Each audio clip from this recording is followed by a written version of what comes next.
الله أكبر ولله الحمد الله أكبر الله أكبر لا إله إلا الله والله أكبر الله أكبر ولله الحمد الله أكبر كبيرا والحمد لله حمدا كثيرا وسبحان الله وبحمده بكرة وأصيلا لا إله إلا الله والله أكبر الله أكبر ولله الحمد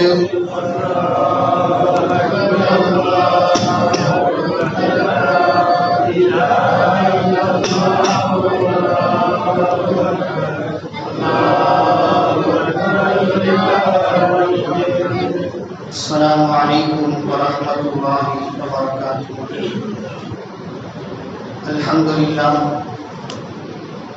الحمد لله وكفى والصلاة والسلام على عباده الذين اصطفى أما بعد فأعوذ بالله من الشيطان الرجيم بفضل بسم الله الرحمن الرحيم قد أفلح من تزكى وذكر اسم ربه فصلى صدق الله العظيم. கண்ணியத்திற்கும் மதிப்பிற்கும் உரிய அல்லாஹ்வுடைய நல்லடியார்களே, நாம் எல்லாம் ஒரு புனிதமான நாளிலே ஒன்று கூடியிருக்கின்றோம். இந்த புனிதமான நாள் என்பது அல்லாஹ்வும் அவனுடைய மலக்குமார்களும் பெருமையோடு நம்மை பற்றி பேசக்கூடிய ஒரு நாள்.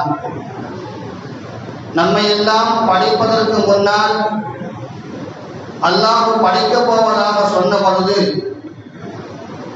அட்டூழியங்களும் இரத்தங்களையும் ஓட்டக்கூடிய இந்த ஆதமையா படைக்கப் போகிறாய் என்பதாக மலக்குகள் கேட்கும் பொழுது, உங்களுக்கு தெரியாத விஷயம் எனக்கு தெரியும்தாக சொல்லி அல்லாஹ் இந்த மனித சமுதாயத்தை படைத்தான். அந்த மனித சமுதாயம் அல்லாஹுவை வணங்கும் பொழுது, அல்லாஹுவை தஸ்பீஹ் செய்யும் பொழுது, அல்லாஹுவை துதிக்கும் பொழுது அல்லாஹு தஆலா மலக்குகளிடம் நம்மை பற்றி பெருமை பாராட்டி பேசுகின்றான். இந்தோ இந்த மனிதர்களை பார்த்துத்தானே நீங்கள் படைக்க வேண்டாம் என்பதாக சொன்னீர்கள். இந்த மனிதர்கள் என்னை வணங்கிக் கொண்டிருக்கின்றார்கள், என்னை தஸ்பீஹ் செய்து கொண்டிருக்கின்றார்கள் என்பதாக அல்லாஹ் பெருமை பாராட்டி நம்மை மலக்குகளிடம் சொல்லுகின்றான். அவ்வளவு பெருமை பாராட்டி சொல்லக்கூடிய ஒரு நாள் தான் இந்த ஈதுல் ஃபித்ருடைய நாள். கண்ணியமிக்க அல்லாஹ்வுடைய நல்லடியார்களே, இந்த உலக வாழ்க்கை என்பது சோதனைகளும் தியாகங்களும் நிறைந்த ஒரு வாழ்க்கையாகத்தான் இந்த உலக வாழ்க்கை இருக்கின்றது. இந்த சோதனைகளும் தியாகங்களும் நிறைந்த இந்த வாழ்க்கையிலே யார் அந்த சோதனைகளிலே வெற்றி பெறுகின்றாரோ, தியாகம் செய்கின்றாரோ, அவர்தான் இந்த உலகிலும் சரி நாளை மறுமையிலும் சரி வெற்றி பெற்றவராக ஆவார். அல்லாஹு தஆலா தனது திருமறையிலே என்னை நினைத்து கொண்டே இருங்கள், என் மீது தஸ்பீஹ் செய்து கொண்டே இருங்கள் என்பதாக அல்லாஹ் சொல்லுவான். அப்ப அல்லாஹ்வை எந்த அளவுக்கு நாம் நினைக்கக்கூடியதாக இருக்கின்றோமோ அதை கொண்டு அல்லாஹு தஆலா நம்மோடு உள்ளவனாக ஆகிவிடுகின்றான். அல்லாஹ் நம்மோடு வந்துவிட்டான் என்று சொன்னால் நாம் செய்யக்கூடிய அனைத்து காரியங்களும் அல்லாஹுக்கு பிடித்தமான காரியங்களாக மட்டும்தான் இருக்கும். அல்லாஹுக்கு கோபமான காரியங்கள் எதுவுமே நம்மளை விடுக்காது. அப்ப அல்லாஹ் நமக்கு பிடித்தவனாக ஆக வேண்டும் என்று சொன்னால் அல்லாஹ்வை அதிகமாக நாம் தஸ்பீஹ் சொல்ல வேண்டும். அதுவும் குறிப்பாக இந்த தினத்திலே அல்லாஹ்வின் மீது பெருமை பாராட்டி தக்பீர்கள் அதிகமாக சொல்லிக் கொண்டே இருக்க வேண்டும். எங்கு சென்றாலும் தக்பீர் முழக்கம்தான் அதிகமாக இருக்க வேண்டும். எந்த அளவுக்கு அதிகமாக நாம் தக்பீர்களை அல்லாஹ்வை பற்றி சொல்லுகின்றோமோ, அல்லாஹ் தான் பெரியவன் என்பதாக சொல்லிக் கொண்டிருக்கின்றோமோ, அது சொல்லும் காலமெல்லாம் அல்லாஹ் நம்முடைய உள்ளத்திலே என்னென்ன அழுக்குகள் கசடுகள் இருக்கின்றதோ அதையெல்லாம் அல்லாஹ் நம்முடைய உள்ளத்தை விட்டு தூரமாக்க வேண்டும். நம்முடைய உள்ளத்தை அல்லாஹ் பரிசுத்தமாக்கி விடுவோம். இந்த ரமலானுடைய மாதத்திலே நாம் எல்லாம் 30 நோன்புகள் நோட்டெடுக்கின்றோம். அந்த நோன்புக்கான கூலியை பெறக்கூடிய நாளாகத்தான் இன்றைய நாள் இருக்கின்றது. நபிகள் பெருமான் ஸல்லல்லாஹு அலைஹி வஸல்லம் அவர்கள் ரமலான் பிறப்பதற்கு 2 ஆண்டுக்கு முன்னாடியே துஆ செய்தார்கள், யா அல்லாஹ் இந்த ரமலானை அடையக்கூடிய பாக்கியத்தை கொடு என்பதாக சொல்லி. ஏன் 2 மாதங்களுக்கு முன்னதாக நபி துஆ செய்தார்கள் சொன்னால், இந்த மாதம் இருக்கின்றதே அவ்வளவு மகத்துவம் உள்ள ஒரு மாதம். ஒரு அமல் செய்தால் அதுக்கு 70 அமல்களுடைய நன்மை கிடைக்கின்றது. ஒரு சுப்ஹானல்லாஹ் சொன்னால் 70 சுப்ஹானல்லாஹ் சொன்ன சவாபு கிடைக்கின்றது. நாளை மறுமையிலே நம்மளையெல்லாம் அல்லாஹ் சுவனவாசியாக இன்ஷா அல்லாஹ் ஆக்குவான். அப்படி ஆக்கிவிட்டால் அங்க சுவனத்தில் இருக்கக்கூடிய நாம் எல்லாம் எந்த ஒரு கவலையுமே இருக்காது, எந்த ஒரு கவலையும் கிடையாது. ஆனால் ஒரே ஒரு விஷயத்திற்காக மட்டும் நாம் கவலைப்பட்டுக் கொண்டிருப்போம். சொர்க்கத்திலே நாம் நினைப்பதெல்லாம் நமக்கு கிடைத்துக் கொண்டே இருக்கும். நாம் எதையெல்லாம் ஆசைப்படுகின்றோமோ அது அத்தனையும் அந்த சுவனத்திற்கு அல்லாஹ் கொடுத்து கொண்டிருப்பான். ஆனால் ஒரே ஒரு விஷயத்தில் மட்டும் நாம் சுவனத்தில் கவலைப்பட்டுக் கொண்டே இருக்கும். அது என்ன விஷயம்? நான் உலகத்திலே வாழும் பொழுது தஸ்பீகை அல்லாஹ்வை நினைவு கூறுவதை நான் மறந்துவிட்டேனே, நான் அதிகமாக தஸ்பீகள் செய்திருந்தால் என்னுடைய இந்த சுவனமாகியது இன்னும் அலங்காரமாக இருந்திருக்குமே. ஒரு சுப்ஹானல்லாஹ் சொன்னால் அல்லாஹ் நமக்கென்று நிர்ணயிக்கப்பட்ட அந்த சுவனத்திலே ஒரு மரத்தை விளைய வைக்கின்றான். அது ஒரு முளை குச்சியாக போய் அது மிக பிரமாண்டமான மரமாக வாழ்கின்றது. எந்த அளவுக்கு மிக பிரமாண்டமான மரம் என்று சொன்னால் 1000 ஆண்டுகள் வேகமாக செல்லக்கூடிய பறக்கும் குதிரையிலே சென்றாலும் கூட அந்த உச்சியை அடைய முடியாது. அவ்வளவு பிரமாண்டமான மரம் ஒரு சுப்ஹானல்லாஹ் சொன்னான். அப்போ அல்லாஹ் நம்முடைய வாழ்க்கையில எத்தனை சுப்ஹானல்லாஹ் சொல்லியிருக்கின்றோமோ அத்தனை சுப்ஹானல்லாஹ்வுக்கும் அத்தனை அல்ஹம்துலில்லாஹ்வுக்கும் அத்தனை தஸ்பீகளுக்கும் அல்லாஹ் தஆலா நமக்கென்று நிர்ணயிக்கப்பட்ட அந்த சுவனத்திலே அல்லாஹ் மரத்தை நடுகின்றான். இது நாம் தெருக்களிலே சொல்லுகின்றோம், வீதிகளிலே சொல்லுகின்றோம். 2 பக்கங்களும் புளிய மரங்கள் இருக்கும். எந்த இடங்களிலே புளிய மரங்கள் இருக்கின்றதோ அந்த ரோடு எல்லாம் நிழலாக இருக்கும். அப்ப அந்த ரோட்டிலே நாம் பிரயாணம் செய்கின்ற பொழுது நமக்கு பார்ப்பதற்கு கண்குள்ளா காட்சியாக இருக்கும். எவ்வளவு அழகான ரோடாக இருக்கின்றது, எவ்வளவு செழிப்பாக இருக்கின்றது, காற்றோட்டமாக இருக்கின்றதாக சொல்லி நாம் அந்த நேரத்தை புகழும். அப்படி புகழக்கூடிய அந்த நேரத்திலே அல்லாஹ்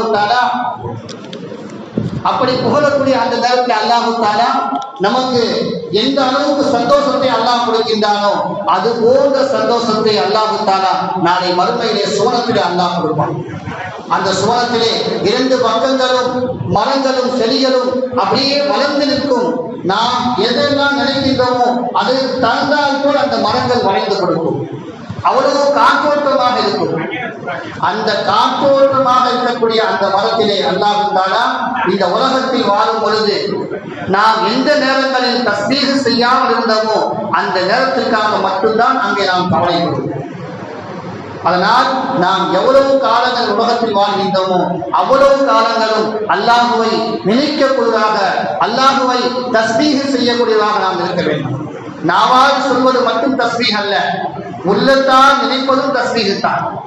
எந்த அளவுக்கு அல்லாஹ்வை உள்ளத்தில் நினைக்கின்றோமோ, முராக்கபா என்று சொல்லக்கூடிய தியானத்தில் இருக்கின்றோமோ, பள்ளிவாசல் தொழுவதற்காக வருகின்றோம், பள்ளிவாசலுக்கு வந்து தொழுவை எதிர்பார்த்து அமர்ந்திருக்கின்ற பொழுது ஒரே சிந்தனையில் அல்லாஹ்வை பற்றி, அல்லாஹ்வுடைய படைப்பிடங்களை பற்றி சிந்தித்துக் கொண்டிருந்தோம் என்று சொன்னால் அதுவும் திக்ராக இருக்கின்றது.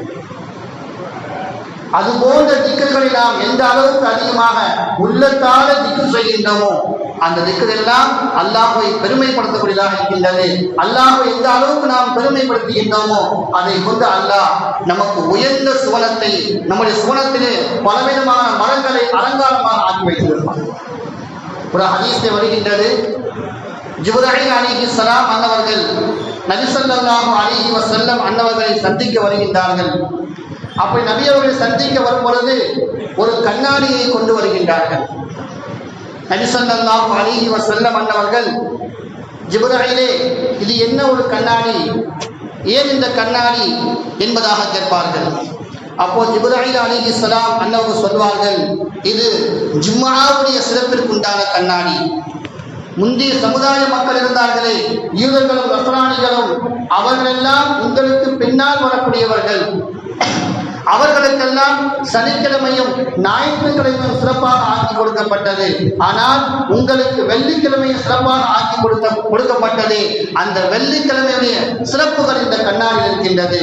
நாங்கள் மறு உலகத்திலே, அந்த சுவனத்திலே, மறு உலக வாழ்க்கையிலே நாங்கள்லாம் யௌமுல் மஸ்ஜீதுடைய நாள் என்பதாக சொல்லுவோம். வெள்ளிக்கிழமையுடைய நாளே யௌமுல் மஸ்ஜீத், அதிகம் கூலி கொடுக்கக்கூடிய ஒரு நாள், அதிகம் நன்மைகள் பெறக்கூடிய ஒரு நாள் என்பதாக நாங்கள் எல்லாம் சொல்லுவோம். அவ்வளவு உயர்ந்த ஒரு நாள் தான் இந்த யௌமுல் மஸ்ஜீத், வெள்ளிக்கிழமையாக அல்லாஹுவால் பிரியமாக்கப்பட்ட அந்த நாளாக இருக்கின்றது. அது மட்டுமல்ல, அல்லாஹு தஆலா இந்த உலகத்தை படைத்தது, ஆதம் அலைஹிஸ்ஸலாம் அவர்களை படைத்தது, இந்த உலகத்தை மீண்டும் அழிப்பது எல்லாம் அந்த வெள்ளிக்கிழமையில் தான் இருக்கின்றது. அதனால் அந்த நாள் எங்களுக்கு மிகவும் உயர்ந்த ஒரு நாள். யௌமுல் மஸ்ஜீத், அதிகம் கூலி கொடுக்கக்கூடிய நாள் என்பதாக நாங்கள் பெருமையாக பேசக்கூடிய நாள் என்பதாக ஜிப்ராயில் அலைஹிஸ்ஸலாம் அன்னவங்க சொல்வார்கள். இன்னும் சொல்வார்கள், நபி ஸல்லல்லாஹு அலைஹி வஸல்லம் அவர்கள் கேட்கும் பொழுது, யௌமுல் மஸ்ஜீத் என்று சொன்னால் என்ன என்று ஜிப்ராயில் அலைஹிஸ்ஸலாம் அன்னவர்கள் நபி அவர்கள் கேட்கும்போது, ஜிப்ராயில் அலைஹிஸ்ஸலாம் அன்னவர்கள் சொல்வார்கள், சொர்க்கத்தில் ஒரு பள்ளத்தாக்கு இருக்கின்றது. உமது இரட்சகன் அல்லாஹ் ஃபிர்தௌஸ் என்று சொல்லக்கூடிய சொர்க்கத்திலே அல்லாஹு தஆலா அந்த பள்ளத்தாக்கிலே பரந்த பள்ளத்தாக்கை ஏற்படுத்தி அதில் கஸ்தூரியால் நிரப்பி அல்லாஹ் வைத்திருப்பான். கஸ்தூரிகள் குண்டுகளாக அங்கே இருக்கும். அந்த சோனத்திலே அந்த கஸ்தூரி குண்டுகளாக இருக்கக்கூடிய அந்த சோனத்திலே அல்லாஹு தஆலா அலங்காரம் செய்து வைத்திருப்பதுதான் யௌமுல் மஸ்ஜீத் என்பதாக சொல்வார்கள்.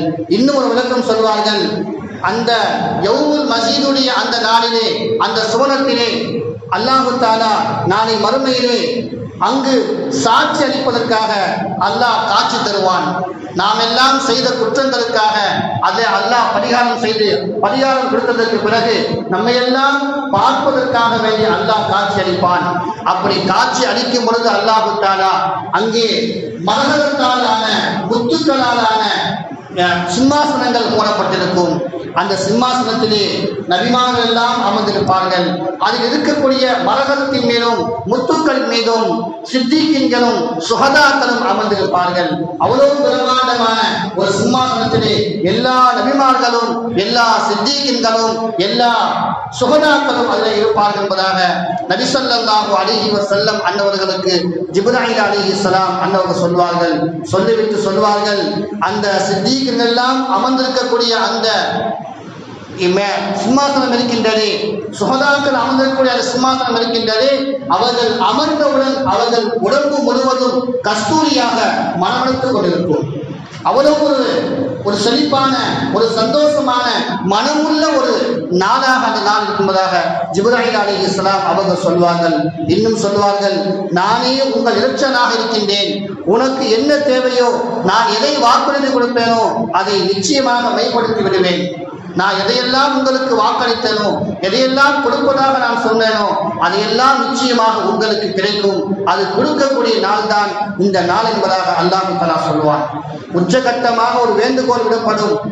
அங்கே அதற்கு அல்லாஹு தஆலா, இரட்சகனே, நாங்கள் எல்லாம் உலகத்தில் வாழும் எல்லாம் உனக்காக வேண்டி பயந்து நாங்கள் திக்ர் செய்தோம், அமல்கள் செய்தோம். எங்களுக்கு நீ கூலியை கொடுத்து சோனத்தை கொடுத்திருக்கின்றாய். என்றாலும் எங்களுக்கு ஒரு தன்மை, ஒரு எண்ணம் இருக்கின்றது, உன்னை பார்க்கக்கூடிய ரிலா, அந்த பாக்கியம் எங்களுக்கு கிடைக்க வேண்டும் என்று மக்கள் எல்லாம் சொல்லுவார்கள். அதை பார்க்கக்கூடிய நாளாக அல்லாஹு தஆலா இந்த யௌமுல் மஸ்ஜீத், வெள்ளிக்கிழமையுடைய நாளை அல்லாஹு தஆலா கொடுப்பான் என்பதாக ஜிப்ராயில் அலைஹிஸ்ஸலாம் அன்னவர்கள் சொல்லுவார்கள். கண்ணிமிக்க அல்லாஹ்வுடைய நல்லடியார்களே, சுவனம் என்பது நம்முடைய கண்களாலோ, நாவுகளாலோ, கற்பனையாலோ, நம்முடைய சிந்தனைகளாலோ அதை வர்ணிக்க முடியாது. அவ்வளவு பிரமாண்டமான ஒரு சுவனம், அவ்வளவு அலங்காரம் பற்றி விட்டிருப்பான் அந்த சுவனத்தில் அல்லாஹ் தஆலா. அந்த சுவனம் எல்லாம் யாருக்காக வேண்டி அல்லாஹ் அலங்காரம் செய்கின்றான்? யார் அவனுக்கு கட்டுப்பட்டு இந்த உலகத்திலே வாழ்கின்றாரோ, தக்வாவோடு இருக்கின்றாரோ அவர்களுக்காக வேண்டி அல்லாஹ் வைத்திருக்கின்றான். எந்த அமலையெல்லாம் அல்லாஹ் செய்யும்படி சொல்கின்றானோ அந்த அமல்கள் மூலமாக அல்லாஹ் எதிர்பார்ப்பது தக்வாவைத்தான். ஹஜ்ஜை அல்லாஹ் சொல்லும் பொழுது ஹஜ்ஜி எதற்காக கடமையாக்கப்பட்டது? நீங்கள் பயபக்தி உள்ளவர்களாக ஆக வேண்டும், தக்வா உள்ளவர்களாக, இறை அச்சம் உள்ளவர்களாக மாற வேண்டும். அதே போல் நோன்பை பற்றி சொல்லும் பொழுதும் நீங்கள் இறை அச்சம் உள்ளவராக மாற வேண்டும் என்பதற்காக வேண்டித்தான் எல்லா கடமைகளையும் அல்லாஹ் நமக்கு கொடுத்திருக்கின்றான். ஜகாத்தாக இருக்கட்டும், நோன்பாக இருக்கட்டும், தொழுகையாக இருக்கட்டும், ஹஜ்ஜாக இருக்கட்டும், என்னென்ன கடமைகள் இருக்கின்றதோ எல்லா கடமைகளுமே அல்லாஹ் தஆலா நமக்கு கொடுத்ததுடைய நோக்கம் நம்முடைய இஹ்லாஸ், அல்லாஹ்வுடைய தூய்மையான எண்ணம் வர வேண்டும். குர்ஆனிலே ஒரு சிறிய சூரா இருக்கின்றது, அந்த சூராவுக்கு பேர் இஹ்லாஸ். அந்த சூராவிலே அல்லாஹ் தஆலா தன்னை பற்றி வர்ணிக்கின்றார். முந்தைய சமுதாய மக்கள் எல்லாம் நபி ஸல்லல்லாஹு அலைஹி வஸல்லம் அன்னவரை கேட்பார்கள், எங்களுடைய கடவுள்கள் எல்லாம், நாங்கள் வணங்கக்கூடிய தெய்வங்கள் எல்லாம் நீங்கள் திட்டுகின்றீர்களே, நீங்கள் குறை சொல்லுகின்றீர்களே, உங்களுக்கு என்ன வேண்டும்? எங்களிடம் கேளுங்கள். உங்களுக்கு பெண் வேண்டுமா? நாங்கள் தருகின்றோம். பணம் வேண்டுமா? நாங்கள் தருகின்றோம். பதவி வேண்டுமா? நாங்கள் தருகின்றோம். ஆனால் நாங்கள் மூதாதையர்கள் வணங்கி வந்த இந்த தெய்வங்களை நீங்கள் திட்டாதீர்கள், அதை குறை சொல்லாதீர்கள் என்பதாக மக்கள் எல்லாம் நபியிடம் சொல்வார்கள். அப்போ நபிகள் பெருமான் ஸல்லல்லாஹு அலைஹி வஸல்லம் அன்னவர்கள், நான் எந்த பொருளின் மீதும் ஆசைப்படவில்லை, இஹ்லாஸாக நான் அல்லாஹுக்காக மட்டும்தான் இருக்கின்றேன். என்னை படைத்த, உங்களை படைத்த, இந்த சர்வ உலகத்தை படைத்த அந்த வல்லமை உள்ள அல்லாஹுக்காக மட்டும்தான் நான் இருக்கின்றேன். வேறு யாருடைய உதவியும் யாருடைய எந்த பொருளும் எனக்கு தேவையில்லை. என்னை அல்லாஹ் பொருளாதாரத்திலே செழிப்பாக வைத்திருக்கின்றதாக நபிகள் பெருமானார் ஸல்லல்லாஹு அலைஹி வஸல்லம் அன்னவர் சொல்வார்கள். அப்போது அந்த மக்கள் எல்லாம், நீங்கள் தெய்வம் தெய்வங்களாக சொல்லுகின்றீர்களே, இறைவன் இறைவன்களாக சொல்லுகின்றீர்களே, அந்த இறைவன் எப்படி இருப்பான், அவனுக்கு எத்தனை பேர் என்பதாக கேட்பார்கள். அப்போதுதான் அல்லாஹ் தஆலா சூரத்துல் இஹ்லாஸ் என்ற சூராவை அல்லாஹ் இறக்குவான். குல் ஹுவல்லாஹு அஹத், நபியே நீங்கள் சொல்லுங்கள், அல்லாஹ் என்பவன் ஒருவன் தான், அவனுக்கு இணையோ துணையோ யாரும் கிடையாது, ஒரே ஒருவன் தான் அல்லாஹ். நீங்கள் எல்லாம் வணங்கக்கூடிய அந்த தெய்வங்களை விட நான் வணங்கக்கூடிய அந்த இறைவன் இருக்கின்றானே, அவன் ஒருவன் மட்டும்தான். அல்லாஹு ஸமது, அவன் எதையும் தேவையற்றவன், எந்த தேவையும் அவனுக்கு கிடையாது. உலகத்தில் படைக்கப்பட்ட அனைத்து படைப்பிடங்களும் தேவை உள்ளதாக இருக்கின்றது. ஆனால் என்னுடைய இறைவனாகிய அந்த அல்லாஹ், உங்களை என்னையும் படைத்த அந்த இறைவனாகிய அல்லாஹ் எந்த தேவையும் அற்றவன். கழிவறைக்கு செல்வதோ, சாப்பிடுவதோ, தூங்குவதோ எந்த தேவையும் அவனுக்கு கிடையாது. அவன்தான் என்னுடைய இறைவன் என்பதாக சொல்வார்கள். இன்னும் சொல்வார்கள், லம் எலிது வலம் யூலது, அவன் யாராலையும் பெறவும் இல்லை, யாரும் அவனை பெற்றெடுக்கவும் இல்லை, அவனுக்கு பிள்ளைகளும் யாரும் கிடையாது என்பதாக அல்லாஹ் தஆலா குர்ஆனிலே சொல்லுவான். வலம் யகுல் லஹு குஃபுவன் அஹத், அவனுக்கு நிகர் யாருமே கிடையாது. உங்களுடைய தெய்வங்களாக நீங்கள் வணங்கக்கூடிய தெய்வங்கள், நீங்கள் இந்த காபத்துல்லாவை சுற்றி 360 சிலைகளை வைத்து 360 நாட்களும் நீங்கள் அந்த சிலைகளை வணங்கிக் கொண்டிருக்கின்றீர்கள். ஒவ்வொரு நாளும் ஒவ்வொரு சிலைகளை வணங்குகின்றீர்கள். ஆனால் என்னுடைய இறைவன் இருக்கின்றானே, அவன் ஒருவன் மட்டும்தான், அவனுக்கு இணையோ துணையோ யாருமே கிடையாது, அவன் நித்திய ஜீவனாக இருக்கின்றான் என்பதாக அல்லாஹ் தஆலா சொல்வதை நபிகள் பெருமான் ஸல்லல்லாஹு அலைஹி வஸல்லம் அன்னவர் சொல்லி காட்டுவார்கள். அதனால்தான் இந்த சூரத்துல் இஹ்லாஸ் என்ற சூராவை 3 முறை ஓதினாலே ஒரு குர்ஆன் முடிச்ச சவாபு கிடைக்கின்றது. ஒரு குர்ஆன் முடிச்ச சவாபு கிடைக்கின்றது. இந்த சூரா தெரியாத பிள்ளைகளே இருக்க மாட்டார்கள். பச்சள குழந்தைகள் கூட இந்த சூராவை மனனம் செய்திருப்பார்கள். ஏன்? அல்லாஹ் இந்த சூராவிலே அவனை பற்றி வர்ணிக்கின்றான். எனவே கண்ணியமிக்க அல்லாஹ்வுடைய நல்லடியார்களே, இந்த நாம் எல்லாம் அல்லாஹ்விடத்திலே கூலியை பெறுவதற்காக, அவனுடைய வெகுமதியை பெறுவதற்காக காத்துக் கொண்டிருக்கின்றோம். அந்த வெகுமதியை பெறக்கூடிய நாம் இஹ்லாஸாக, மன தூய்மையோடு, எந்த ஒரு போராமையும் இல்லாமல், எந்த ஒரு கசப்பான எண்ணமும் இல்லாமல், உறுதியான நம்பிக்கையோடு நாம் அல்லாஹ்விடத்திலே கையேந்தினோம் என்று சொன்னால், அல்லாஹ் நிச்சயமாக நம்முடைய கரங்களை வெறுங்கையாக அனுப்ப மாட்டான். அல்லாஹ் தஆலா அந்த பாக்கியங்களை எனக்கும் உங்களுக்கும் தந்தல் புரிவானாக. இன்ஷா அல்லாஹ் இப்பொழுது 6:30 மணியிலிருந்து தக்பீர் ஓதப்படும். தக்பீரை நாம் அனைவரும் பேசாமல் ஓதிக்கொண்டே இருக்க வேண்டும். எதுவரை என்று சொன்னால், தொழுகையை ஆரம்பிப்பதற்கு 5 நிமிடம் வரை 25 நிமிடங்கள் தக்பீர் ஓதிக்கொண்டே இருக்கப்படும். கடைசியாக 6:55க்கு நீயத்து சொல்லிக் கொடுக்கப்படும், தொழுகையுடைய முறைகள் சொல்லிக் கொடுக்கப்படும். இன்ஷா அல்லாஹ் சரியாக 7 மணிக்கு தொழுகை நடக்கும். அல்லாஹு தஆலா எல்லா அமல்களையும் சரியாக செய்து அல்லாஹ்வுடைய பொருத்தத்தை பெறக்கூடிய மக்களாக அல்லாஹ் நம் அனைவரையும் ஆக்கி அருள் புரிவானாக. வாஃபில் அல்ஹம்துலில்லாஹி ரப்பில் ஆலமீன். அஸ்ஸலாமு